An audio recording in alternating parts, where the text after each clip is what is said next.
Hi.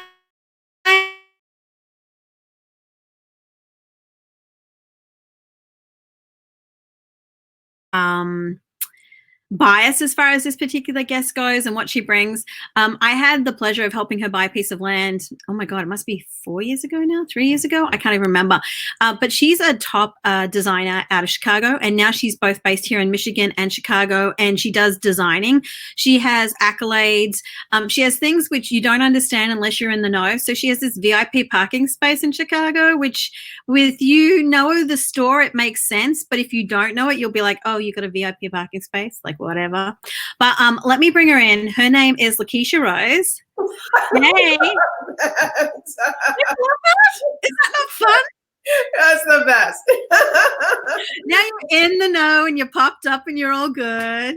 So listen, from a designer's or an architect's perspective, to have a VIP parking at the Merchandise Mart in Chicago is like, there is nothing else I think compares in order to be honored with that space. I think that's pretty cool. Actually, last year I had a buyer and we bought up the old financial officer's second home in New Buffalo, and it was completely furnished out of there. Like wow.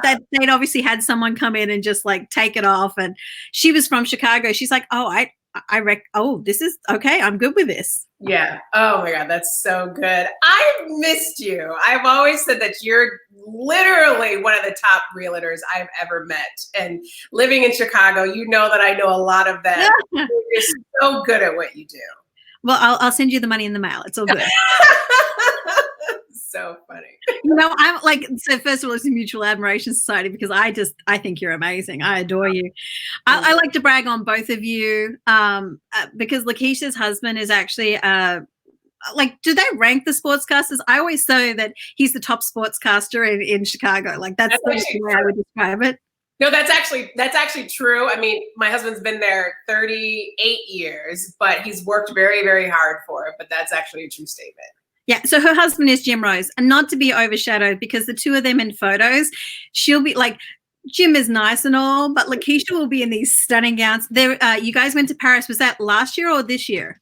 You know, it seems like a lifetime ago. Yeah. So we went this past December. We went with some friends, and so we celebrated New Year's Eve there, and it seems like it never happened. You know, and so it was sort of like a bucket list. We were like, let's go to Paris for New Year's Eve. And so we planned the trip for a whole year. And it was the best, most epic New Year's Eve we've ever had.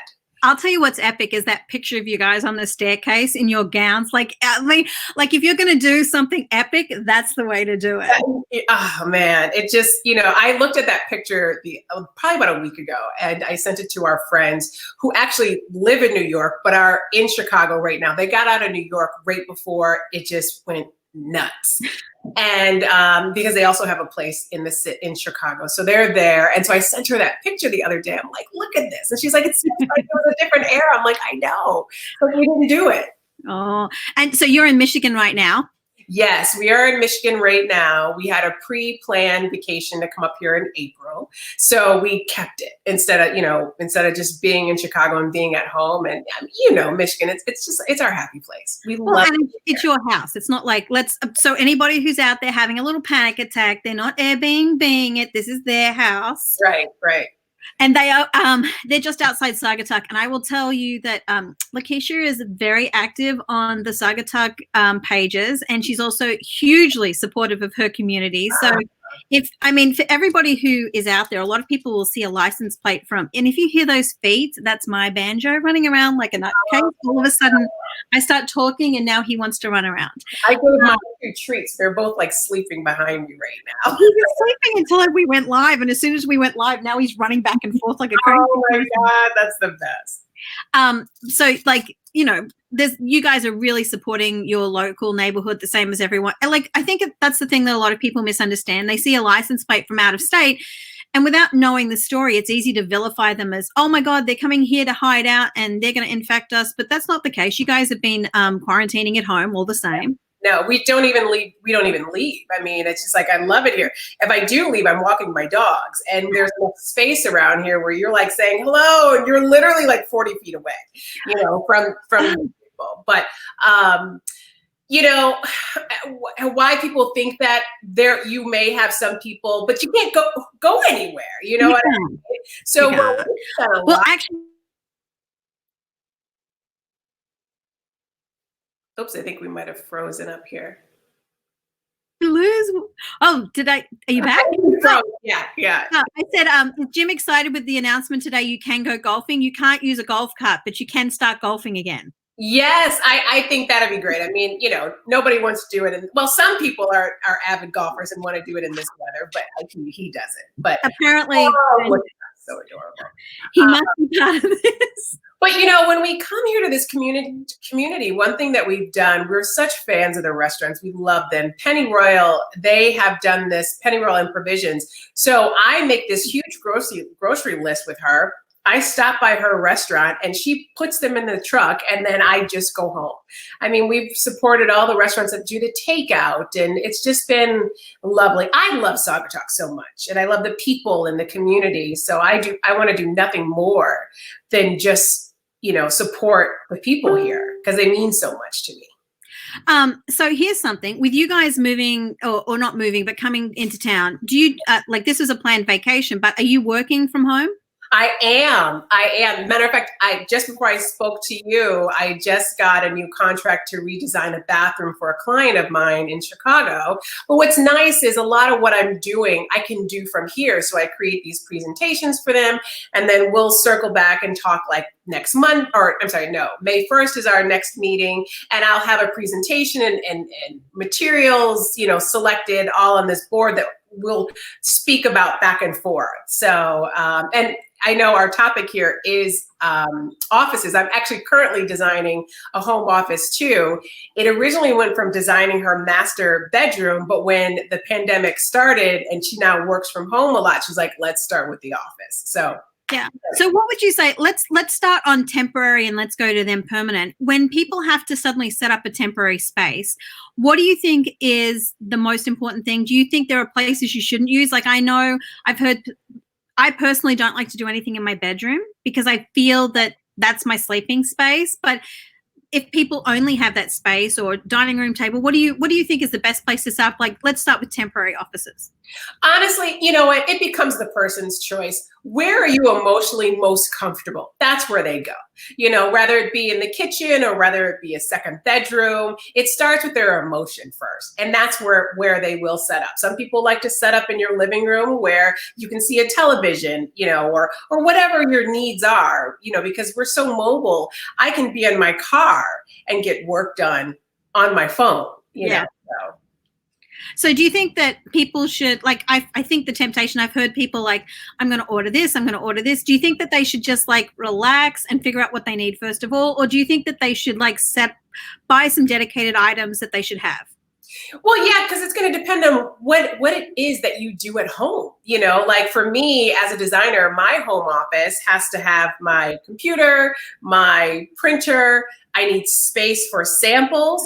We actually just built a cabinet in our place back in Chicago where I keep all of my samples because I just they send them to me all the time. So I needed a place just for that. And then you need a place for your files. So if you're someone who works at home and you have clients, so you're going to need a place to put your files or your office items like your papers and your pens. And, nobody wants that when you're not in your office.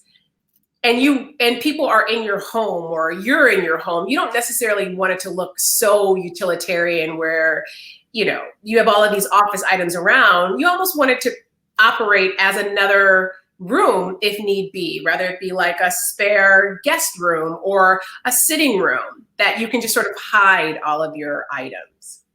I've always been, although I'm currently at the kitchen table because we never really planned for that. Like I work on the road so much that I basically have 2 bags and that's my office and takes it where I am. Here I have actually got a whiteboard set up with some stuff going on, and I've got a new printer for here because that made more sense. Do you feel that people should be looking more for storage so that they can put the things away at the end of the day? Or do you think they should be like, do you think they need a dedicated desk, even a small table? What do you feel is like, for like peace of mind or decorating? And also like just to keep the ambiance of living in your space. All the above. Storage for sure. As a designer or just someone who just likes things behind doors and organized behind doors, I just like to go into a room where things aren't in corners or, you know, piled on your desk. So I definitely think you need storage. You don't need a dedicated desk. You could use a table. You know, I like to have atmosphere and ambiance when I'm in the office. So I'll have either like fresh flowers or like a candle or just really soft music to sort of mentally put me in a place where I can work efficiently and effectively. Because sometimes when you're home, if you can't get that sort of, if you're not good at working by yourself at home, at least create an atmosphere that you're happy with. Yeah. Do you think that color plays into it? Like I once read this article and it stuck in the back of my mind forever that people have the most arguments in kitchens that are yellow. I don't know where it came from. I remember reading it, and ever since then, if I'm ever tempted, I'm like, oh, I don't know that I want a yellow kitchen. Like I'm just like it's in the back of my mind. I never heard that. I would say for me, in my own personal home, I love a lot of white because it's calming for me, and I love bringing in colors to complement that. But I love just something just bright and white. It makes me think better. That 100% it makes me think better. Yeah. So, but I'm going to Google that now. You should. You have to Google it. I swear to you, you'll find it. You'll find yellow. So too. I know. It's in the back of my mind all the time because I'm like, okay, I remember reading that. So every time I see a yellow kitchen, I'm like, I wonder how many fights are in this kitchen. But that's good stuff. All right. So like that's on the temporary space. Yeah. So you don't have an entire spare room, but you want to start telecommuting because this has happened and you've realized I can work from home. And so I want to spend a bit more time at home. Generally speaking, how do you think, what's the best place to start with planning a space? Where your comfort level is, period. I feel more comfortable in the kitchen. So maybe if I can build a nook or create a nook somewhere in the kitchen. I also upstairs here have an office space on the second floor, but I mean, it's not like something you want to share with your accountant. Your accountant doesn't really like to hear that it can be also used as a spare guest bedroom. They don't want to hear that. Yeah, exactly. It's a sofa, a sitting area, but also has a fold out bed in there, but that's also my office too. So, and I love it up there because it's southern exposure, so I get sun, and it's sort of just, again, it's bright and it's airy, and it makes me feel comfortable in the space. What do you think? Again, let's talk on colors. So do you think there are some colors that are more conducive to calming effect, therefore you might have them in a living room? Do you think there are some which are more like stimulating? Yeah, primary colors are stimulating, you know, but you know what's interesting is if I take a group of my clients, out of all the years I've been designing, I would say maybe one, maybe two have wanted a primary color. Like I did this, she loves orange. And so I incorporated black, white, and orange. Wow. And it's stunning, you know what I mean? And so it really kind of makes you dive in and say, how can I give her the best value, but not make it look like Halloween? You know what I mean? Yeah, because they're pretty dramatic colors. They're pretty dramatic colors, and we were able to achieve that beautifully for her. But most people at home want that calming effect. And so they want the values in their colors. Colors range in values 1 to 10, and anything 5 and above, you're getting into the bolder colors. But anything lower than that, you're getting in soft white, soft green, celadon colors, you know, things like that. And do you think that, like, if you're working not in a solo office space, but working within another space, are you going to work on like a different color for that space? Maybe, you know, maybe you've got generally I don't know, driftwood furniture, are you going to make that piece white or black, or are you going to make that something different so when they're working there it feels different even though it's within the space? Is that something you do? Do you mean like if the office being within a home? Yeah, like like in a living room or a bedroom, or and you've got, okay, I've got 4 foot of space. Mm. Do I then choose furniture that complements but is very different, so when I'm sitting there I feel like I'm doing something different, or what do you do? I say it should complement it, and it can be very different. So as long as they can sit well together, I just think that if your house as a whole, it really should flow together in the colors and the feelings and the texture, but it doesn't have to be exactly it. Like your eye should be able to travel through that whole house and not walk into the office and be like, oh, that was the office, and so that was an afterthought. You don't want that to happen. Yeah. And what about furniture pieces? I mean, I tend to think you need a table and a chair, like they're instrumental. Yeah. Do you think that people should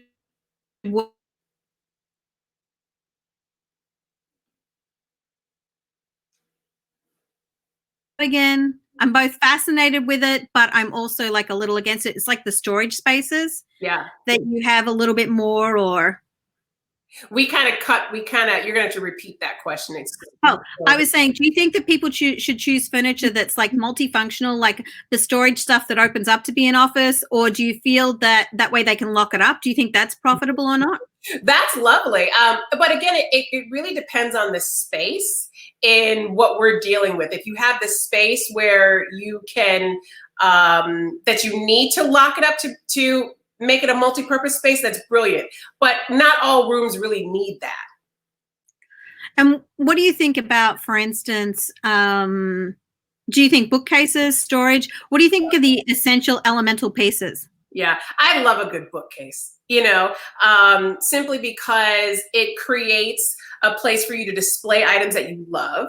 And it also creates a sense of organization while they're on display. So I love, as you can see behind me, I love bookcases.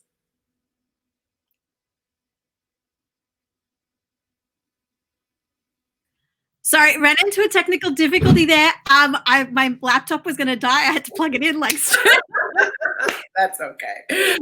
I hadn't checked out what my energy level was, and I was like, how do I make this happen? What about, like, okay, here's a pet peeve of mine, and I just hate wires. Like, I really hate wires.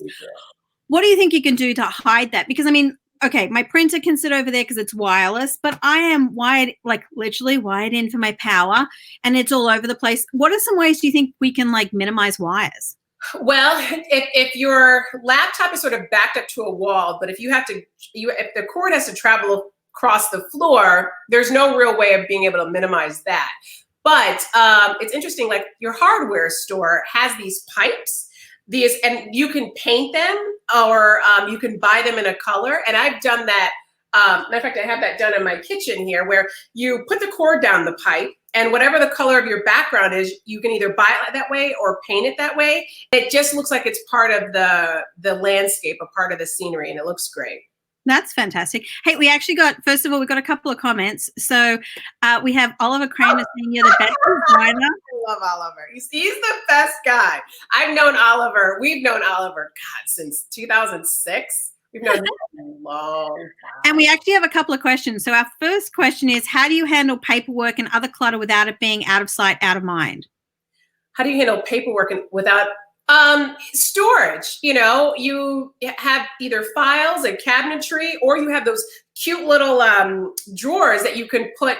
They're kind of made out of paper, and you can put them on top of maybe your desk or your table, and just sort of slide and put them in there and open and close it when you need it to take it to hide all of the papers that you have. And you can get stuff like that at like the Container Store. Well, that's why they're called the Container Store, but they're fantastic for hiding all those papers. Yeah, and I'm actually getting to be a bigger fan of scanning. Like if you've got good scanning systems that you can scan things in, because I really feel like that makes a difference. And then if you're going to do that, I always look at it from the technology side. I think then set up yourself Google appointments to remind you of that information. So you file it. When you file it, you can actually set up a calendar reminder. So I think that's good. Oh, nice. Yeah. So we have another question, and this one is they need advice where to put an office in a vacation rental so it's not obvious. That's, again, well, here's what you might want to think about. Oh, this is a vacation rental. So there's going to be a variety of needs. I would say give them a small table in a room and make sure that, there's enough outlets wherever that table is, and maybe a lamp on that table. Whoever is working at a vacation rental is probably not bringing tons of files. Mostly all of their files will be in some sort of file on their computer. So they won't need a lot of space. And then have like pens, pencils, notepads where they can take notes. And we always need a calculator. So maybe have like a box of like these items and the notepads and the pens and like a calculator or something like that, but making sure that table is also close to an outlet.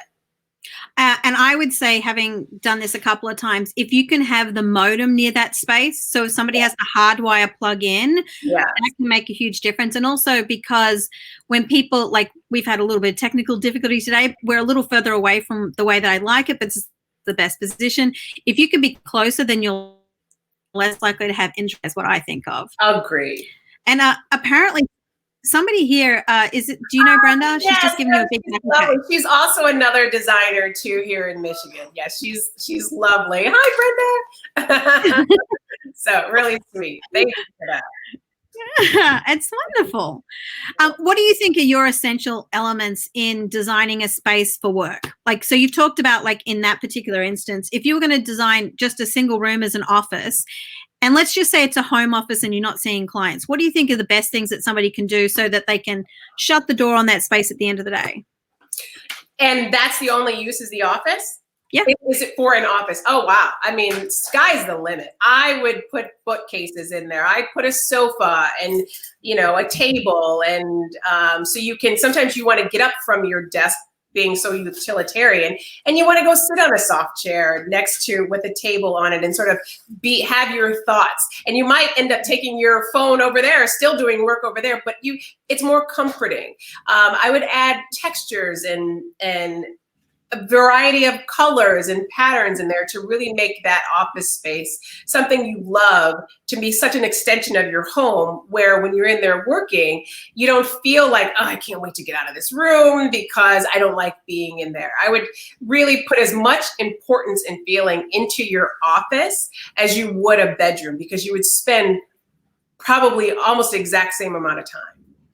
There's been some talk that the study, which for so long has become dismissed, like a lot of people, like I want to say of all the homes I've shown recently, I think I can only think of one that had a dedicated office. There's a couple of them where those offices had been converted into bedrooms or whatever else. It's not. I mean, I kind of feel like people are finally seeing technology the way I see it, which is, I'll do a Zoom showing with anybody all day long. Like I'm trying to figure it out. I think I sold 8 properties where the people either didn't see it till inspections or even closing, because we did so many of these like FaceTime Zoom showings.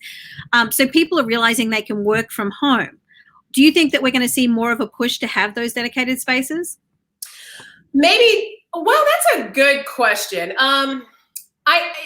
That question is sort of up in the air. And I say this because if you have a dedicated space, if you have not built the house from ground up to create a dedicated space, then you're most likely taking away a bedroom. So that's going to depend on the use of the homeowners and really what their needs are. But I myself don't even have a true dedicated space. I like to, if you can keep something multifunctional, when you spend part of your time there, that would be my choice to do that. And apparently the compliments are just coming for you. Oh, she's so great. I'm telling you, she's interview her too. She's a very good designer. Brenda, hit me up. We'll organize something. What do you think? Like, so here's something I would think, and let's go on to you now, because one of the things I'm doing with these interviews is also talking about how people are managing how they're working right now. Yeah. With something like you do, and I would think that computers can be different. You can't always see the color the way you want to see the color. You can't feel the fabric. You can't see the texture. You can design everything online, and then you can go in the store and none of it matches because it's this hue or that hue or whatever else. How are you working around things like that for your business right now? So there are some items I can do immediately, but I'm, as a designer who's been in the industry 18 years, I'm still old school, and I still feel that still being old school will always be the way to go. So I have a client right now. She lives in a high rise, and we can't design her powder room. The construction site's been shut down because no one's allowed in the building. So I had some flooring that I sent to her. The flooring's beautiful, and she sends me a text. She's like, "What do you think about wallpaper?" I said, we should really wait until after I can get back to the mark, because there's nothing better than touching and feeling your fabrics and your wallpaper. I will never get anything offline unless I can touch it or feel it, or unless I am familiar with the vendor and I know what it's going to be like, and then I can maybe proceed and get a sample from there. But there's nothing like being able to go into the mart. I've loved the merchandise mart since I was 18 years old. I'm way older than that now, but I still get the same feeling.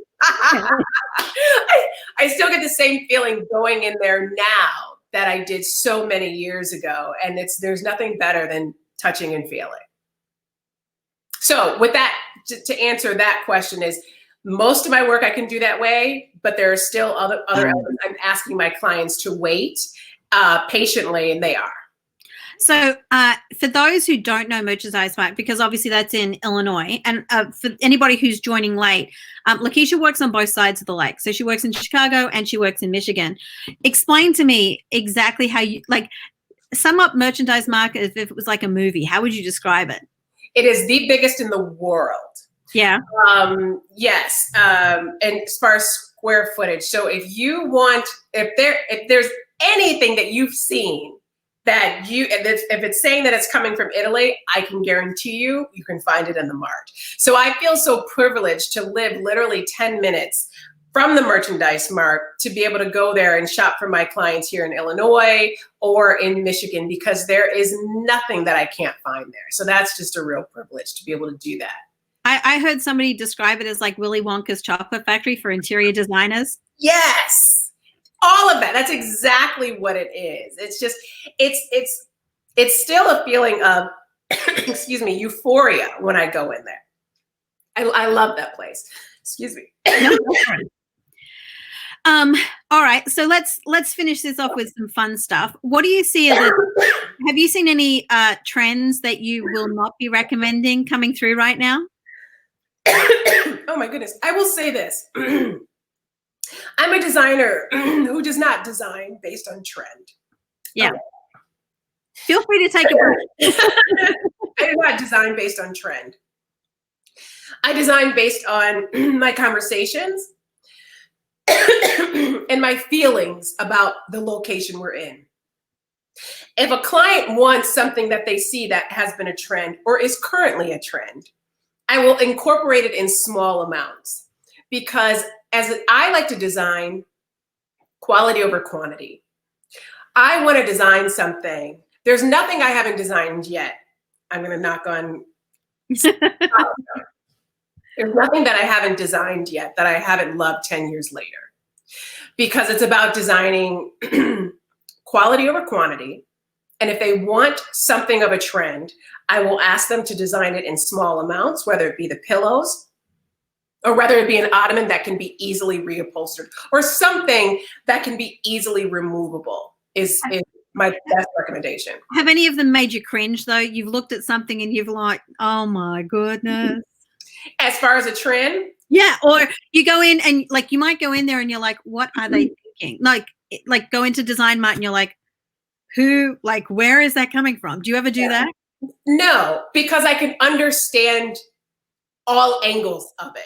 And I can understand the why of it. Now, I may not incorporate it into my home, but I can completely understand it. And I think when you can, it's almost like having empathy for something. If you can understand something and have empathy for it, you can always find a way to work it in anywhere. But I've never looked at anything and said, "Oh God, no way." Maybe in fashion, but not in interior design. You know, I've had this crazy affinity for wallpaper since I was a kid. Now, I will say, I was allowed to wallpaper my bedroom when I was like 10 or something. And everybody made fun of me because they told me a grandmother had wallpapered it. It was like these little pink and white bouquets and stuff like this were joined with ribbons. Like, it was ridiculous. But I've always loved wallpaper because I feel like it's something that's pretty easy. And there's so many of these wallpapers now which you can literally throw up and then they peel off. Do you think that's something that people should like consider if they want to do a trend in a different way? Or I'm not a fan of the peel on, peel off wallpaper. I'll tell you why. Just that. It doesn't have a lot of sustainability. Now, I would do that in a kid's room.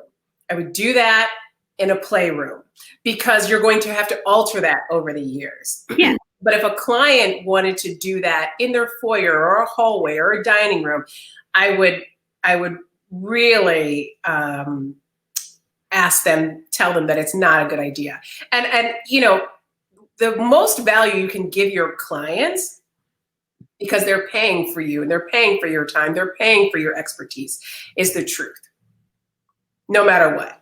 So I would definitely kind of rail against that for any other room outside of a kid's playroom.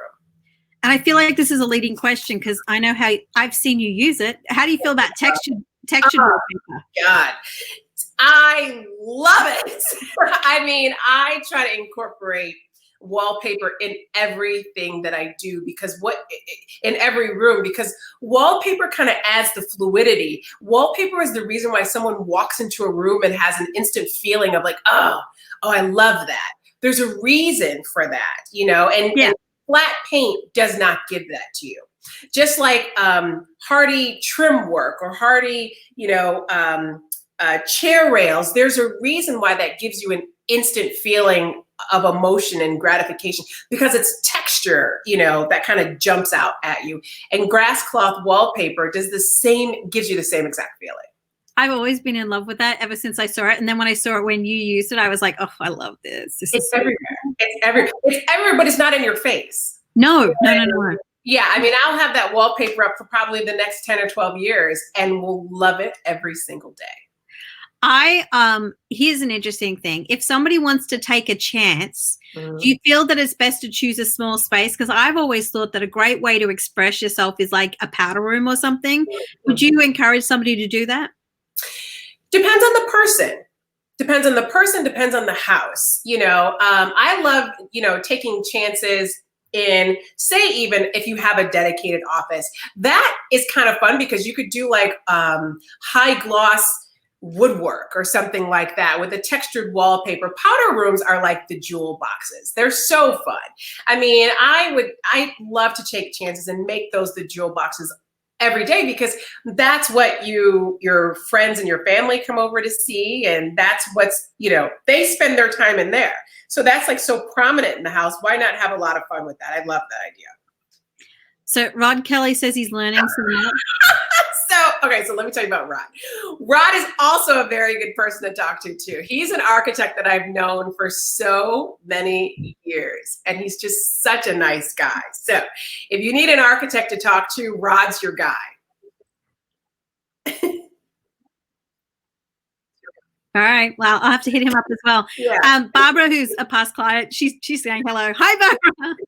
She bought a place down with lake views in St. Joe. Oh, nice. And Patricia, and she's like the one Patricia asked about the office in a vacation rental. She's like, I love grass cloth, and she's afraid to use it. For people who are afraid, what would you suggest? Don't be afraid. Run towards it. Run towards it, and don't stop until you grabbed you some yards. It's the best. No, use it. I use it all the time. Well, okay.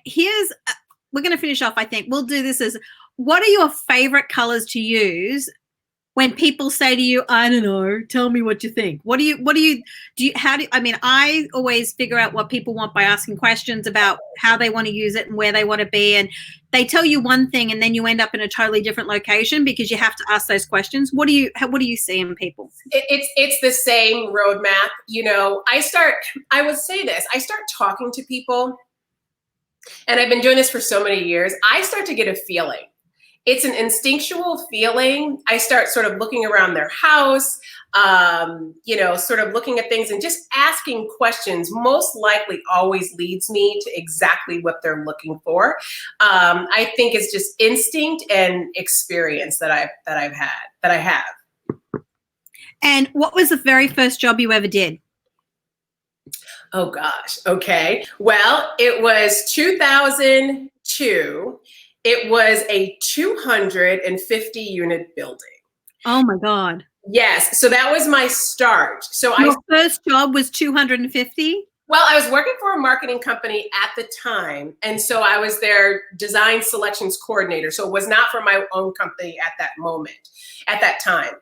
So what I would do, so if you would buy a condo in a high rise in the city of Chicago, in that particular building, it was me that you sat with. So we did your cabinetry, your flooring, your electrical, you know, all of your hard surfaces. I mean, talk about putting your feet in the fire. Yeah, seriously. So to do one home, I could do it with my eyes closed, because when you're dealing with multi-millions of dollars, I think to this date, by the time I finished doing high rises and switched over into residential design, I'd probably done about 700 units.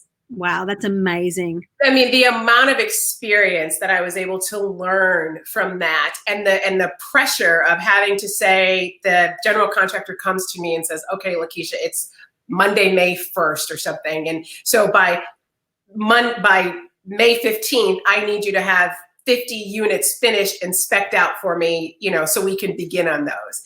And to have that type of pressure and to achieve it every time. So to me, when I'm doing a residential house, there's nothing that I can't do, you know, because I feel like I have more time, you know, to do it when I'm so used to the pressure and your feet in the fire. And best experience I've ever had over those variety of years to take me into residential design. That's why I never fret when I'm doing residential design. You know, you'll have the homeowner, oh, I need to do this and I need to do this. Yeah. Okay, we're going to get it done for you. And we always do. You know what? It's funny because you just reminded me of a job. So before I was in real estate here, I designed closets apart from anything else. And I had one guy in New Jersey and I designed a building there. And I remember, oh my God, it took me 2 days and I basically didn't sleep just designing all of the storage units for the closets. Oh, yeah. And it was 126 different closets, but that then multiplied because that was 126 different sizes. And some of them might be just 2 inches apart. So I could repeat it, but I still had to build them all. Right. And I remember thinking at the end of it, I never want to look at a closet again. I'm like, okay, I'm done. I need, this is not where my lifeblood is. I need to be done. Yeah. Oh my God. So my husband and I are designing our closet here in our master, because when you came, there was just an empty space. Yeah. So we have, let's see, 1, 2, 3, 4, 5, 6, 8 doors. So it's like when you walk in, it's a space of all these 8 doors, and then there's the storage behind it. We're really good at designing closets together, I think, because of the intricacy and the details and let's make this space for the belts and then the earrings. And, it's like we want everything in its place. Yeah. And I think that's probably one of our most funnest things to do. Personally, I think storage and closet and organization is honestly the most satisfying. Like, God. I don't know one woman who hasn't organized an actual pantry space or a laundry space and felt the deep satisfaction at the end of the day of going, I can see everything and I know where it all is. Like, it's so satisfying. You feel better. Yes, it does. Yeah, you do. Well, look, I so much appreciate you being here and hanging out. What do you think? Do you have any design tips you want to throw out? Anything you think people should know? I would say this. This is sort of an education when I'm first meeting clients. If you've gotten to a certain age and you feel established in your career and you don't think you're going to go anywhere and you're just going to go up from there, my biggest thing, when you're buying furniture, buy quality over quantity. all the time. And it's you can't say that really when you're in your 20s, but when you have clients who are in their 40s and older, instead of buying an entire living room of furniture, if you can buy one sofa that you know that will last you the next 25 years, and you may have to just reupholster it, go that route, because you will be instantly, constantly, forever satisfied that you spent that money on that sofa. So buy quality. Don't buy it because you can buy furnish a whole room in a day. That's what I would say. Because in the end, you will end up spending more money in the long run than you did when you just bought that one sofa. So I would say that, yeah. All right, so quality over quantity. Totally. Well, I appreciate you so much. Thank you for joining me. I'm going to take you off, but I'll catch up with you in a second. Okay, thanks. All right, bye. Bye. So if you guys have any other questions, thank you so much for joining us today. But feel free to reach out. I can hook you up with Lakesha. You guys can have a conversation. She does work both sides of the lake, and she's always got an amazing insight. She can come in and help you design. And that's all for it. So guys, we'll look to see you back here tomorrow morning. We've actually got two landscape designers, gardeners. We've got Amy DeWitt and we've got Jamie Moreno. And the exciting news is after the governor announcing today that they'll be able to go back to work, what we talk about is going to be very relevant to those of you who don't want to mow your own lawns. All right, guys, thanks so much for joining us, and thanks for the questions. We'll see you again. Bye.